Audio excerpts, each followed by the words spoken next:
கிறிஸ்துவின் சொரூபமாய் நம்ம இந்த பூமியில வாழ வேண்டும். அப்படி நம்ம கிறிஸ்துவின் சொரூபத்தை வெளிப்படுத்துகிறவர்களாய் வாழும்போது அவருடைய நாமம் பூமியிலே மகிமைப்படும்.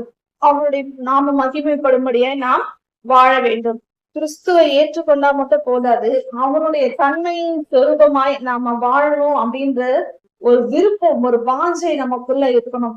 அந்த வாஞ்சை இருந்தா மட்டும் போதாது, கிறிஸ்துவை கிறிஸ்து எப்படி வாழ்ந்தாரு, எப்படி இருந்தாரு அப்படின்ற காரியங்களை அதிகமா தேடி தேடி வாசித்து அவரை போல நான் எப்படி மாற முடியும் அப்படின்றத தினந்தோறும் ட்ரை பண்ணும் போதுதான் நம்மளால மாற முடியும்.